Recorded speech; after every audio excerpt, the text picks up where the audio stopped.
What's the worst thing your husband has ever said to you? Danny is dead. He is not. I am never coming back. Even 10 years later, that memory still haunts me.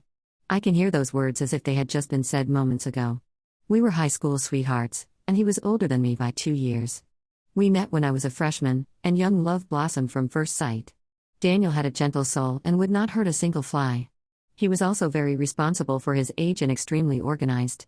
Not a single curfew was ever broken, and while we attended parties, they were always small gatherings with trustworthy friends, and no drugs were ever involved. My parents adored him and saw potential in him, and his parents really enjoyed having me around. They frequently invited me to their family functions whenever they came up. I was the only one who ever called him Danny and had even asked if it was all right to call him that. He smiled and replied, "I'll always be your Danny." Danny was in a horrific car crash when I was a junior in late December. He was T-boned by a truck driver who was high on drugs and had been drinking. The truck ran a red light, plowing him into the traffic light post. The force of the crash spun his car in a way that it could have nosedived into the river if it were not for a tree. The cutting edge of the truck's front end brought his car to a standstill. He suffered a shattered jaw, a broken collarbone, and a punctured lung. For 2 long, painstaking days after his emergency surgery, he was in a coma and placed in the ICU. Tubes and wires were everywhere, accompanied by the sounds of the breathing machine, the heart monitor, and whatever other devices they had hooked him up to. The only time I left his side was to go to the bathroom. His mom allowed me to stay the entire time. He was barely recognizable, as his face was 3 times its normal size. Bruises and cuts covered him, and of course, there was the endless supply of wires and tubes. I was never happier than when he finally opened his eyes, looked at me, tried to smile, and squeezed my hand. My Danny had made it back to us, and he was going to be all right. After his long recovery, one day he got it in his head that he really wanted to serve the country. He romanticized the idea of being a hero and believed that we would be financially secure since he could afford college afterward. His family was not very well off. I admired and always thanked veterans for serving but had a bad feeling about Danny enlisting. For some reason, deep down, I knew the day he left for training would be the day my Danny died. Not wanting to be selfish, I shared my feelings with him, explaining my bad feeling about it, but if this was something he felt he needed to do, I would support him 110% and be right here waiting for him to come home to me. After dodging a few red flags, including the fact that he had a metal plate in his jaw, which, to my understanding, was not something the military would readily accept in a potential soldier, Danny succeeded in enlisting. Before I knew it, we were saying goodbye to each other. After he left, I cried myself to sleep every night, though I could not understand why. I wrote uplifting letters to him daily and counted down the days until his graduation. The day finally came, and we got to attend the ceremony. We were reunited in joyful smiles and tears. It was then that I thought perhaps I had been paranoid and maybe everything would be all right. At least, I desperately wanted it to be. Yet I had this nagging feeling that he was somehow different. I could not put my finger on it and shrugged it off. Fast forward to a few days after he came home following his graduation from advanced individual training. I was overjoyed to have him home. I did not care that something about him felt off, that he was not quite Danny anymore. The Daniel who came back was short-tempered. He seemed angry at the world and was no longer organized. His car was constantly full of garbage, and his room was a disaster. For the first time, we got into heated arguments instead of calmly talking things out. We had always trusted that the other would be heard and given a turn to speak. Another red flag I ignored was my dog's reaction to him when he first stepped through the door. My dog literally bolted from the room, hiding and refusing to have anything to do with him.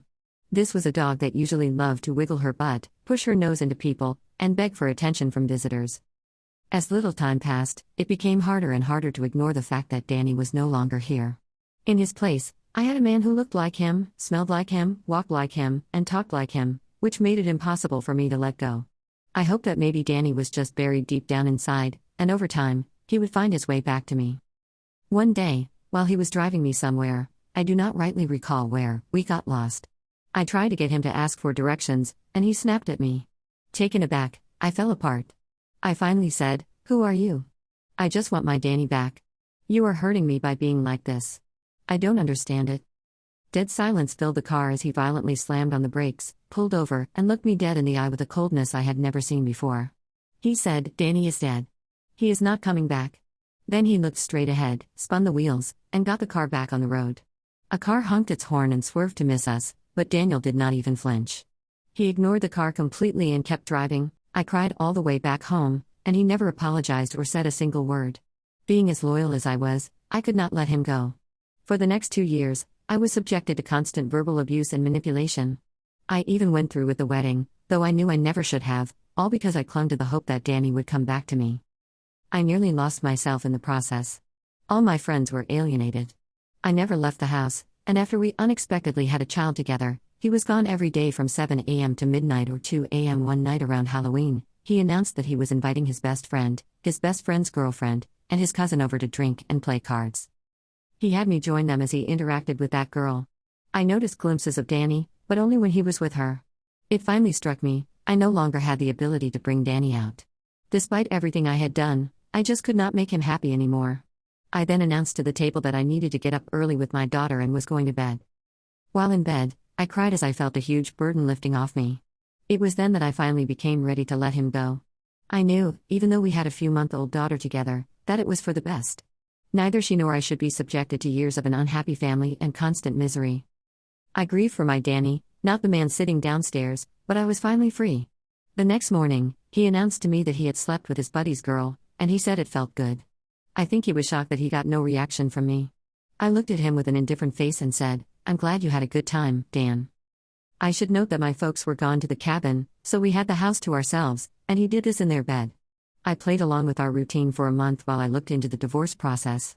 I then finally broke it off with him, kicked him out of the house, and never looked back. No amount of pleading or empty promises was going to change my mind. Fast forward 10 years. Looking back at this, I'm so grateful that I woke up and snapped out of it. I am now in an even better relationship with a wonderful man who treats me, and has treated me, so well in ways I never thought possible, even after 7 years together. He is also an amazing dad. He is so good at it that my daughter asked me to get an engraved keychain for Christmas that says, "Thank you for being the dad you didn't have to be." For those wondering, Daniel finally found a new wife. I like her a lot. She keeps him in line.